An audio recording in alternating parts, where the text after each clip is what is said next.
Ladies and gentlemen of the jury, my name is Jacemachine. We're back with another episode of Isle Noir.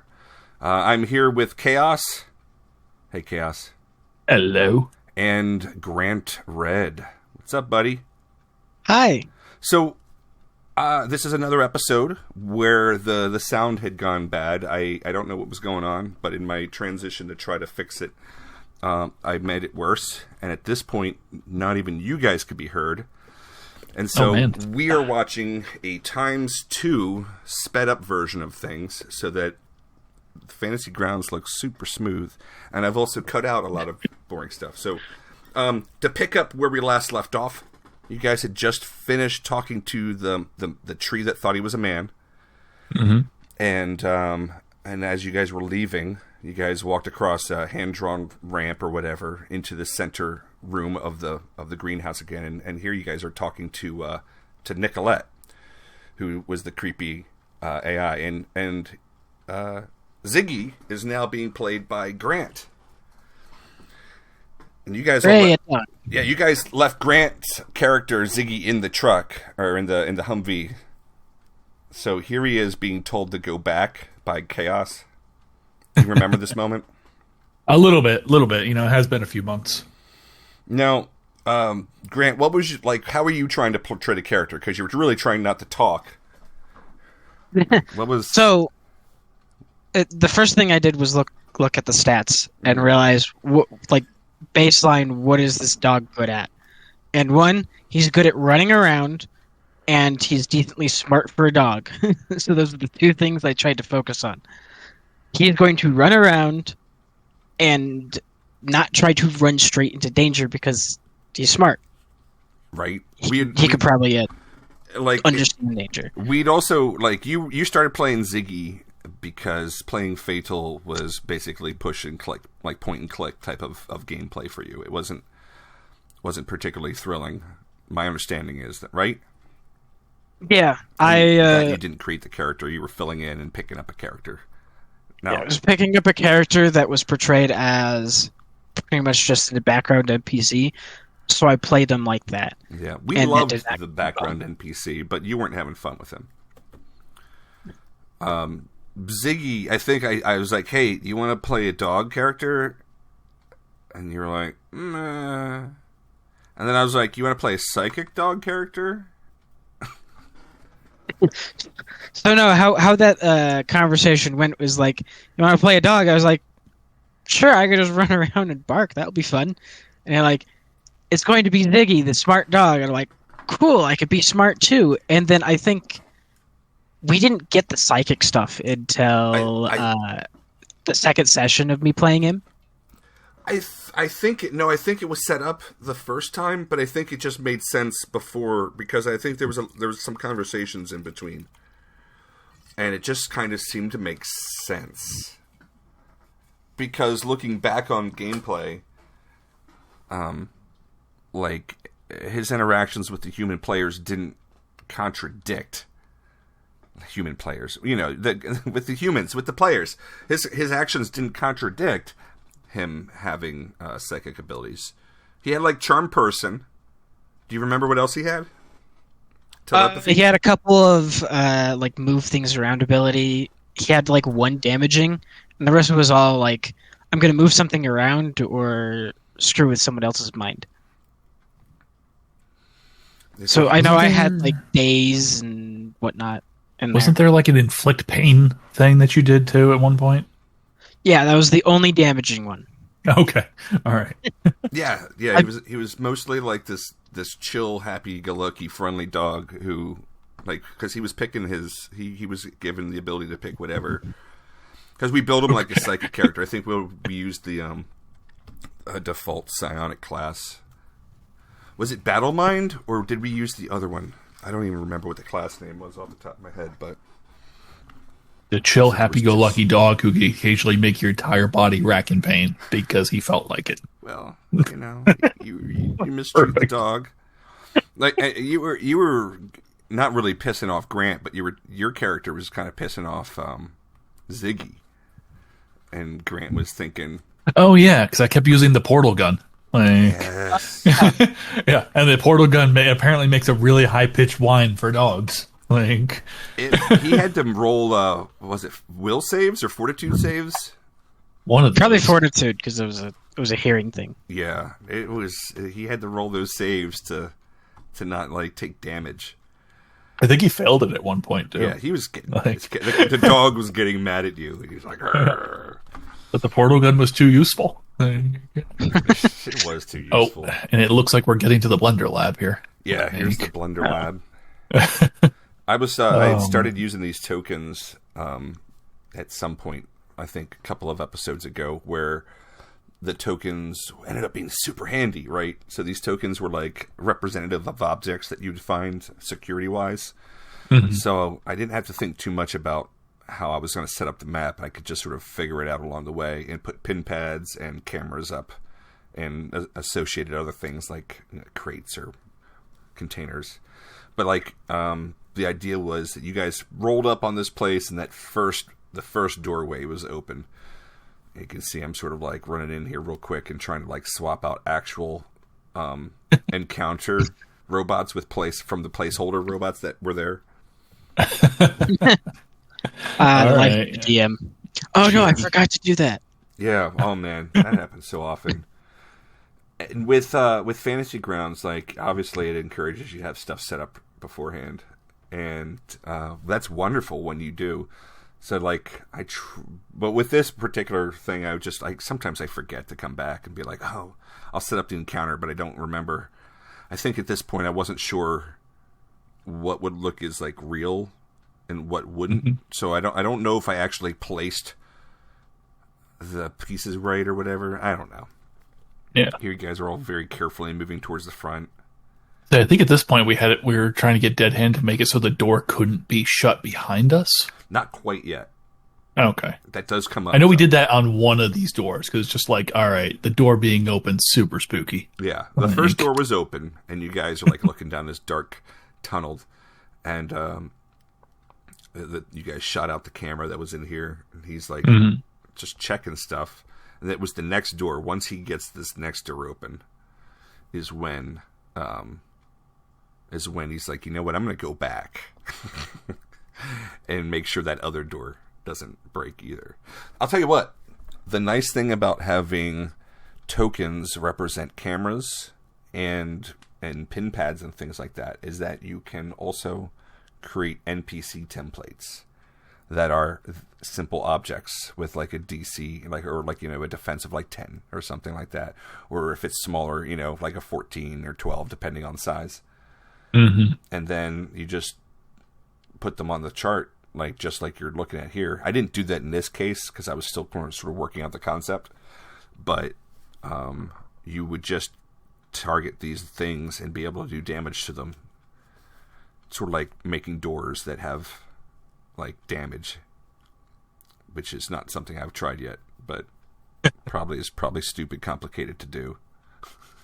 Probably complicated. I tend to overcomplicate. It is Fantasy Grounds anyway. Like I love the amount of shadow that bench in the lobby causes. I was just about to bring that up. Just like the sheer amount of shadow that little sitting bench does. So like terrain works exactly like walls, except that you can see the terrain itself, but not past it. And I was really, this was like a few episodes into version Unity.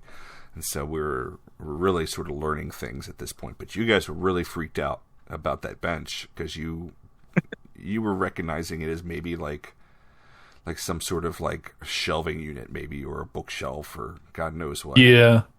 Because of how it took up the space line of sight wise, when easily it was only 3 feet tall or 2 feet, whatever.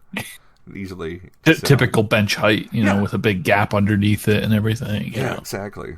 But man, those water effects though. The water effects are so silly sometimes, like.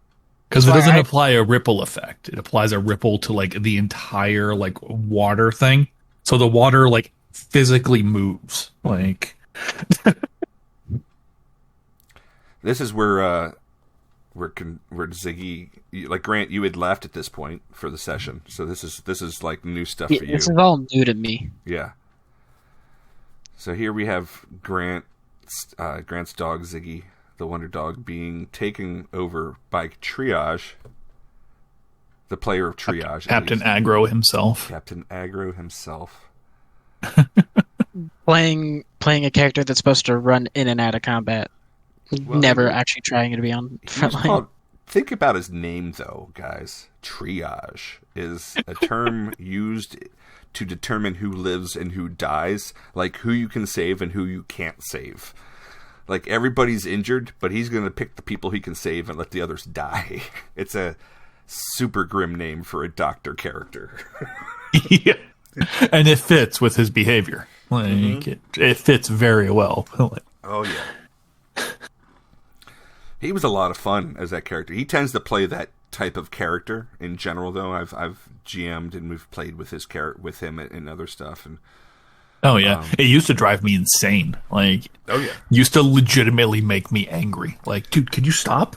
Yeah, those first 2 episodes, you guys were so bitter with each other, and I knew, because I've been playing role-playing games a long time, and I knew that you don't always have to like the people you play with. And I have often played with groups of people that I didn't know outside of gaming. I just didn't know them outside of gaming, period. And so I didn't necessarily like them, and I wasn't going to put up with their shit in-game.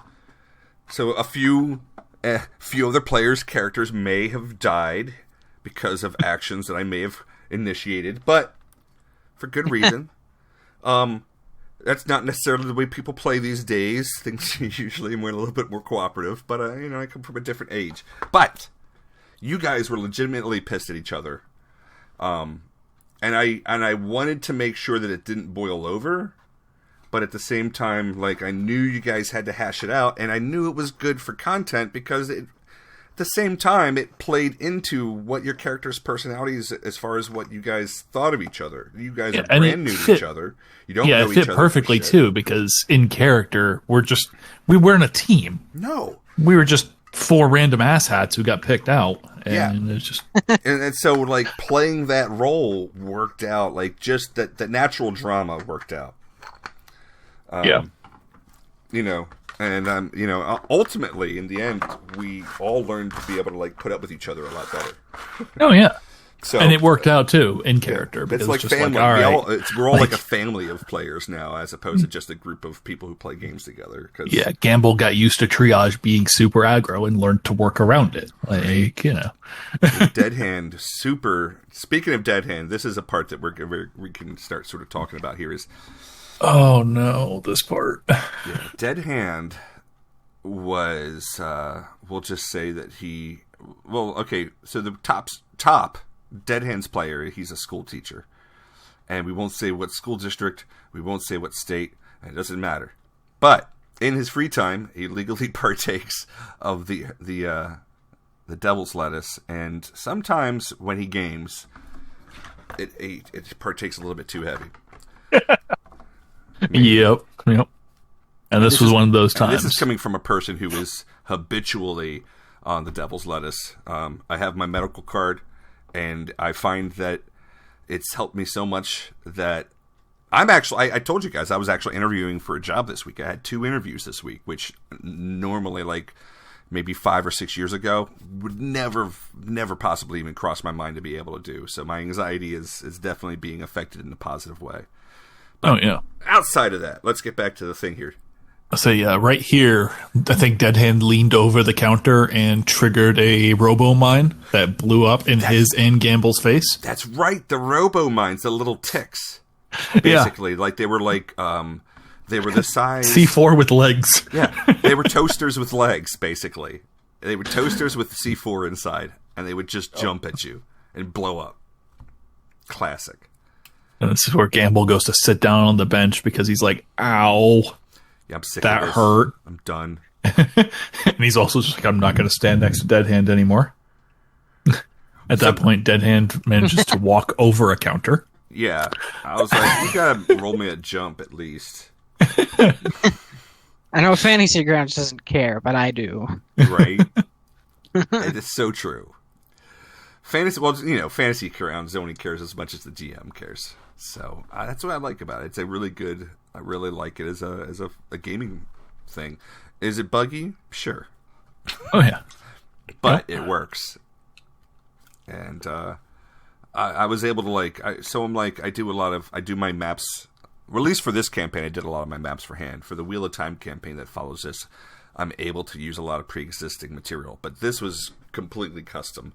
And this particular dungeon really drove me nuts. Because I wanted to take inspiration from like the Ocarina of Time water dungeon, which everyone hates, but make it so that people don't hate it. And in the end, I was working on this thing for months. And in the end, I kept it simple. You use the concept of KISS, right? Keep it simple, stupid. Because there was going to be a puzzle where you guys were going to have to adjust water layers, or water levels, by using pumps and things like that. Oh, really? Okay. Yeah. So I was... really annoying. It could have been. It could have... But that's the thing, right? That's the problem. Like, you gotta balance gameplay, and... So we definitely bypassed that completely. Well, you bypassed that completely because I took it out completely. Oh, okay. All right, that makes sense. There wasn't a way to do it that would be fun for anybody. And I was trying to make it work out where, like, okay, how long could a character hold his breath for? You know, how far can they travel by swimming?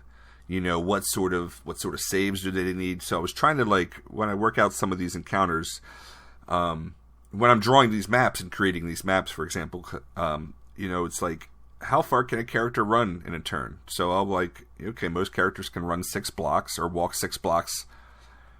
Here's Jolt controlling Ziggy, making him run into this particular room, by the way, where there's all these like display robots, one of every type. But I try to build stuff with the idea of character limitations, like it forces you to make that second action. You know, because I like a good. It makes it more tactical. There's a thing. He triggered it. He went forward. That was like the little flea thing. It jumped at Ziggy right there. All it has to do is be within like the same location. So, Ziggy. I mean Grant. So yeah, this wasn't exactly like, here you can see like you see what he's doing with your Ziggy. Gone. Yeah. So this actually allowed me to set up something else later on, because I wanted to get you guys, like you personally, caught up. But I was also trying out some like play-by-post style things with you at the time. And so like we played out that your character goes out to the Hummer and hangs out there. And these guys had their adventures and go a little bit further. Like I think in the next episode they'll actually leave this room. They don't actually leave this chamber for the good bit. But with that being said, here's a perfect time to talk about what people are going to miss out because we didn't record this thing. Is that I hit you up during the middle of the day. I was like, yo, this is what's going on with Ziggy. How do you react? And like step by step, we role played that Ziggy saw Slippery When Wet showing up, the rivals of the group. And they were all showing up with Humvees and stuff. And you're like, all right, I'm going to run inside real quick. One, because they're going to find me otherwise. And see if I can't warn the team. And there was a problem with that, because Ziggy can't speak. Mm-hmm. I think I did have him have a telepathy thing, but no one believed me every time I used it. Yeah, no one wanted to believe you. Like they played it in character really hard to the point where if your character said something to them, you would say that you hear this in your head, and they would sort of acknowledge it, but not really. Kinda, but not really. And especially Top. Like, Top doubled down on that, especially for some reason. I found it funny because, one, I imagined that Ziggy would start actually getting mad from that. So Right. I half played it as like he just would stop doing it and something bad happened to him. He would probably put another thing in their head going, "I told you so." Did you have to see someone to communicate to them? Yes, I had to be within sight. So, like, that obviously later on when we're catching you back to the party left some complications, but that was also something that will, that's going to be in a future episode here. But this, like, okay, so like you're familiar with Boston Dynamics, I imagine, Grant. A little. Not They much. make the Spot dog that I deliberately stole the design from for the use of in this campaign. Yeah. And they make a thing called Atlas, which is a bipedal humanoid looking robot, and a few other. They had a bunch of other like test robots, but the ones that seem to have been most successful are Spot and Atlas. And I did a lot of research on Boston Dynamic. When I say a lot of research, as much as the research of the internet can provide on a short term, like half-hour search, to like try to get a feel for like how this lab might be set up. Like, I wanted these labs to have like a sort of dungeon feel to them, but I also kind of intended them to be kind of functional. So like there's that bottom part in the lower right corner where where Ziggy got attacked. That is, I wanted to have represented like, here's a bunch of prototypes. Here's our different robot lines. Then they are here to be displayed. And the same thing with the robots that are actually coming into combat right now. These robots in the upper corners have been activated and are coming in fighting the group here. And like ultimately, you guys were dealing with the AI of this location, or at least like that's what you had believed, because every other location you guys dealt with, there was an AI in charge, and you were told that this AI's name was Angelette, and that the other AI didn't think she was okay. Like, the other AI thought something was seriously wrong over here. So like the other AI were actually scared of what was happening here. Did you have any thoughts about that? On that whole thing? Because I know that some of it's still up in the air. I'm sorry, say that again? You were Angelette, my friend. No. Yeah, no worries. I can see that I'm not doing too good. Angelette was the AI of this particular location. Was it Angelette? Yeah, because Angel Light. Angel Light. Okay. Oh, yeah, okay. Yep. And Halo, because angels have halos. And that's why this particular lab was called the Halo Lab. Which, I don't know. It could have been a better named lab, but whatever. It was the one we used. But you guys were getting information from the other AI. Like, something was seriously wrong at this place. With the especially with the AI. But here you guys are like, you're combating these robot chassis that have just like come off the display racks and stuff. And at this point, you guys are certain, like, okay, this is Angelette fucking with us.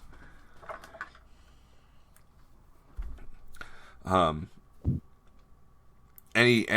we were also, this is you guys just started fighting robots at this point. Yeah, and I think I was at this point. I think I had the tracker class from D20 Future at this point. So I was like, I spent an action point and like changed my target to robot or something. Yes, yes, it was like the Ranger class basically, but you can use. It was the Han. For anybody who's not familiar with D20 Future, it's like the Han Solo class basically. That's effectively what that class is. Like, he's just a tracker, like. it's what he does. It's really funny. But it fit with like how I was playing Gamble. Mm-hmm. And especially at this point when you said you'd been fighting robots a bit, so it made sense. Like, hey, I can choose any sort of enemy type, action point changeover, and from this point on, you were largely good at this point. But especially here, because all you're fighting is just these robot chassis. Yep. And also, like, we'll look at. I think we can see top in the bottom corner of the corner there, like behind where the security guard would be sitting. Also, Ziggy officially leaving combat at this point. Yeah, because he almost died. Leave. Yeah.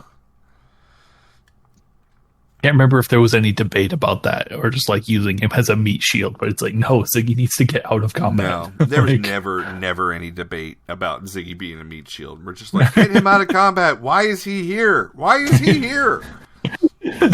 Why is he here? Because he's powerful. Wink, wink. But none of us have any idea of like what he does, though. We're just like, oh yeah, things are happening. Yeah. Like, and Grant and I were talking about earlier. You might have missed out on it, but he was like he was trying to communicate with you guys telepathically. I know Top was deliberately being obtuse about it, like being like, "Oh, I think I'm just hearing things or like imagining things." How were you? Didn't he keep rolling rolls? I think He kept on doing will saves every time. Yeah, I think Top kept doing will saves all the time, like seeing whether he believed it. But I think for Gamble, he was just like, I don't know what is happening right now, but it's weird. This island is weird. I'm just going to roll with it. Yeah, I think he also didn't really use it on you very much. One, yeah, because he didn't like me at that point. Yeah, one, because of Portal Gun. Two, because you didn't need the information. You were usually like with Ziggy and Fatal in the back.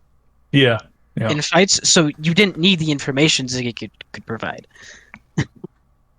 Yeah, because I played slightly aggro, but also kind of tactically at the same time. So it's just like, and that's your character. Like you were initially like built like as a sort of spy type. Yeah, an infiltrator kind of character. Yeah. You know, it was a mix of infiltrator and gunslinger. So it was interesting. Look at Top. Look, Dead Hand. He's what? I'm not going in that room. Guess I'm coming out again. What? Coming back in? Oh, better go out again. And that was the security office there that he was. So there was like the security counter that we had the robot Tick hiding behind, and then he would just keep going in and out of that doorway. My God! And when you break it down to how rounds work, what is it? 6 seconds a round, right? Yep. So he must have been getting whiplash, literally. I should have made him do a fortitude save.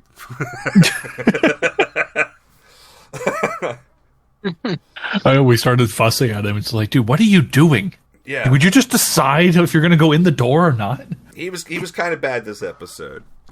Yeah. But still good-natured about it. And I'll tell you what. Oh, yeah. He was really stoned. Enjoy having him in my games. And, he just has to be like, you just have to bring him focused. Like, distracted is, like, better than, like, passed out. I've had friends I played D&D with, and by the time it comes back around to their turn... you have to wake them up. You have to wake him up. This one guy, man, he used to do Oxycontin. That was and basically that's like we call it hillbilly heroin here in the Panhandle of Florida, and so that's a downer barbiturate sort of drug. And so literally you'd be waking this guy up, and he'd lie about the whole thing, like, "Oh, I'm just really tired, guys." But one time we were playing D&D together, my DM was like, Frank, and shouting at him, right? And Frank was just. And so he ended up turning it on a stereo and playing Metalocalypse Death Clock, the song Awaken, Awaken, Awaken. And he's blasting it and the whole room is shaking. And dude's just like... Wow. And then when we finally got him up, he was so confused. He was like, "It's my turn again?" Yeah, dude. Yeah, it's been your turn for 20 minutes. Yeah, it was like 20 minutes, too. It was ridiculous. Oh, my goodness. Fun times. Man. Let's see. We're still fighting the robots here. It looks like. Yeah. I think I included this full encounter here. I don't think I clipped it out, but this is probably the most exciting portion of this particular episode. You guys fought some other robots. You guys are looking in the water. Your character's still sitting on the bench, but like shooting stuff. Yeah, I think I started taking cover behind the bench at a certain point when it's like, oh, probably sitting down is not going to help with Gamble's shooting ability, like, because notoriously a terrible shot. Look! Who dropped their gun again? I'm not even playing this time. Yeah, was JW playing at this point? Yeah, J-Dubs was playing at this point. Yeah. He was playing as Fatal, and oh my goodness, that character would drop his gun. Like I made that specific token because it happened. It happened at least 5 times in the campaign. I swear, at least. When we were fighting the ants, didn't it happen like twice in that one fight to me? Oh my goodness, yeah. Yeah. Like Fatal is either he's going back into the doorway. Fatal was full on. He was a camel hump the entire time. Like either he's destroying things and critting, or he's dropping his gun. Like, and of the 20 options for fumbles, he always dropped his gun, or got sweat in his eyes, You know, like. But it was like 90% dropping his gun. Yeah. Like when you guys were fighting in the Blender lab and it dropped and it like fell down the stairs and stuff and he had to go like hiking down the stairs to go pick up his gun again. Come on, dude. Oh, man. It was so funny though with that character because it was just hot or cold, man. He was, but I mean, what a tank. What a one-man tank. Yeah, given enough time, you know, to pick up his gun, he could destroy an army. But, you know, like... But at the same time, we designed him as, like, this outsider character, and we're like, hey, Grant, you want to play with us? This is the character's personality. Go. We spent a long time just, like, making Fatal just really quiet and just, like Grant said, a background character. But at the same time, he's, I think, like, 9. Yeah. Like... He had a really low charisma score, so we treated him like a character with a really low charisma score. And he was rude. He was rude to people. Like, what? He bothered me? I thought he had like a 5 charisma. Oh, gosh. Yeah, I mean, it was low. It was bad. He definitely had a negative charisma modifier. Like, you know.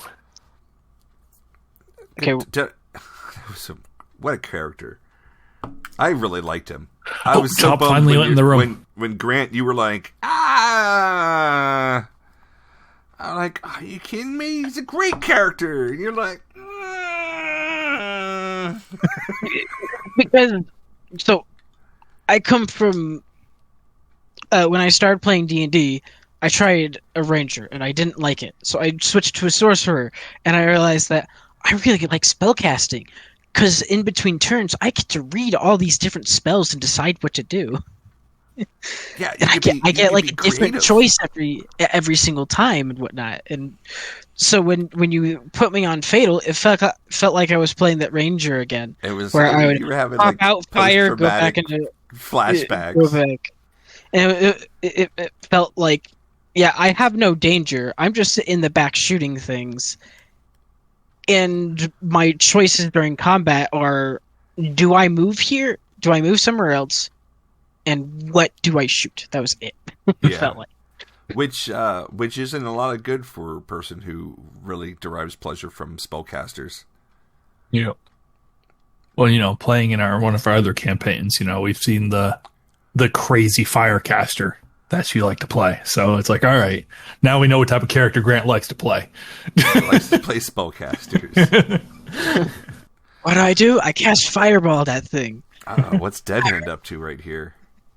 I mean, at least he got into this door, you know, right? Like he finally made it in. Now he's in an office. Let's say, have we killed the robots at this point? Or are we still fighting and he's exploring? Knows? I think, well, if Triage is coming over here, the robots have to be dead. Because otherwise, he'd still be jumping on him.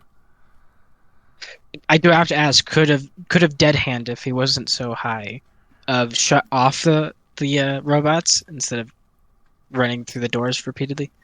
I mean, you know, he did shoot some robots, I think, ultimately. No, like shut them off. Like since you're saying this security area, was there like a shut off? If he would have tried, you guys would have discovered that wasn't something he had access to. Basically, all right.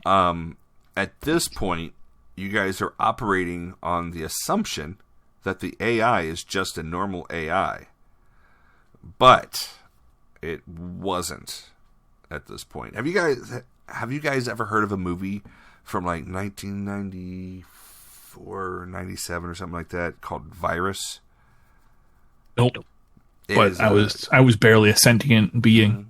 Fair enough. It was based on an old Dark Horse comic. It starred Jamie Lee Curtis, had Kiefer Sutherland's dad, Donald Sutherland, in it, and a handful of other characters, but the premise was that some sort of alien entity had taken over, had basically come down and taken over this ship through satellite.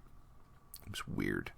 But the main characters were like salvage crew and trying to like explore this. It was a ghost story type ship, but instead of ghosts, you had machines that were like, let's make more machines and make bad things happen. And I was sort of like taking a little bit of inspiration from that because I like stealing everything from everything that I can. And, you're a DM. That's what you do. Exactly. Creativity is art of using multiple sources in new and original ways. Because at this point, all of pop culture has been done. Yeah, pretty much. It has. There's nothing new in the world, but there are new and fun ways of dealing with things. Holy crap, look at all those damn whatever the hell is still on the map. Do you see that? 1, 2, 3, 4, 5, 6, 7 check marks with 1, 2, 3, 4 whatever's waiting on in the back burner there. Wait, what? Look on the thing. It says like robot or whatever. It's the little red things. There's a bunch of check marks. Like these are like robots. I was like, should I? Okay, so here's this gives a good indication of kind of behind the scenes. Like I don't always throw all the bad guys I initially have planned at you. Because you somehow have to gauge how combat goes. Like the ants. Oh gosh, that fight! You guys fought half the ants. That was half. Really? That was like that fight took 4 sessions, dude. Yes, and that was only half the ants. If you go back and watch the episodes, you'll see that there's a lot more turns that I'm going through initially, and then I just start cutting them out towards the end. They're just like boom, boom, delete, delete, delete. Wow. Maybe not necessarily half, but but basically like. With Fantasy Grounds, you can set things up and then you can just like tweak and delete them as you need to. I know a lot of the ones that are checkmarked means that they're placed on the map somewhere. And so those are the ones that are actually on this floor, but like down certain hallways. I'm trying to think what Dead Hand was doing here is he came over to where there was a robot body. I think this is the part where he was like... Yeah, this is where we put me at in the robot that we didn't destroy horribly. Yeah. Because it's like, what better than to give our crazy welcome center AI a gun and a chainsaw? A gun and a chainsaw, exactly. A chainsaw arm and a gun. It was like Ash, but in robot form. But with being controlled by a 12-year-old AI girl. Yep. Who doesn't know what ethics are. Yep. How many squirrels did she get up to? The what? She killed, probably 40 squirrels when she was in charge of the base? Plenty. The answer is all of them. The answer is all of them. Because there were no more squirrels or bats or whatever. There were no more squirrels on the entirety of the island by the time she was done. Caterpillars gone. Squirrels gone. Bats gone. Birds gone. Slippery wood wet, still alive. Damn. Yeah. So yeah, at this point in the thing, I was like, all right, so the team exploded a bomb somewhat near... Because you guys set up that bomb near the airport when Ziggy you successfully brought Ziggy back with the whistle. Oh, okay. And you guys set up an explosive there. At that point, they had to come and examine like what was the explosive, and they're like, all right, well, someone set off an explosive here. clearly something's up. So they knew that the ultimate goal, because they've been on the island for a while, they knew that the ultimate goal is this place. And they're thinking, are these guys going in because they may or may not have had some previous problems at this location? So they were basically sort of following you guys. I don't know if they made it up to the greenhouse lab. I don't think they did. I think that they ended up, like, they probably split into a couple of groups or whatever. But the idea was that they had the kid with them that they had kidnapped. Etienne, your favorite, favorite boy. Good. And that was when they were driving up, is when Ziggy saw them and ran inside. And at that point, he was like taking stuff. See those little pins on the counter there? All those pins were like all these flashbang grenades and all these different things that you guys were like, I don't need this, I don't need this, I don't need this. And so, like, when I was play by posting with Grant as Ziggy, I was like, hey, here's a bunch of stuff. And he's like, I'm going to get rid of that stuff by throwing it into the water so that Slippery When Wet can't get it. But you guys saw the stuff come down and one of them go off, and you had, like, no idea who set it off, but you guys were thinking maybe Slippery When Wet had done something on purpose or by accident. I purposely set one off to try to warn them. I remember that. Yeah. I purposely had one be set off for that reason. Yeah. And what's great is the fact that that session took place after the fact. Like, Ziggy did all the stuff that I needed him to do by Grant's own actions, because the session that happened before that was your character seeing this thing come down and detonate, and you were like, oh my goodness, who did that? So makes sense. And I like trying to do that as a GM if I'm splitting parties and stuff. That's what I've been doing in the current game with the Wheel of Time. Whereas Jolt's character, Taryn, heard some glass breaking upstairs. But he's like, nah, I got pigs to deal with. And the other party, they were dealing with some thieves at the same time in the other group. And one of their characters ran out of the room and ran past the servant, and that guy dropped a glass thing to the ground, and that's what ended up being what had been heard. But that didn't take place until like a week or two later.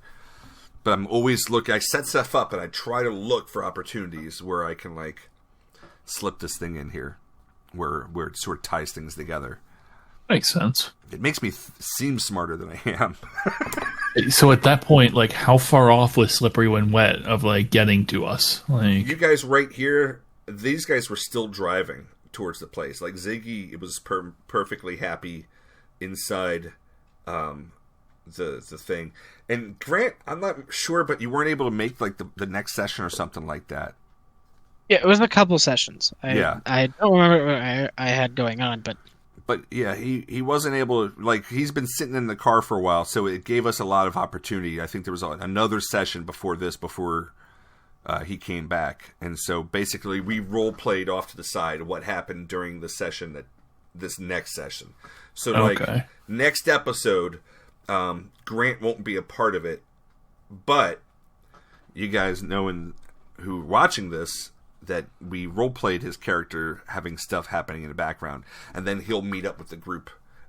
I'm thinking about maybe even, like, taking part of that chat log and, like, using it as part of the video, just cropping out the stuff for that, because that might be cool.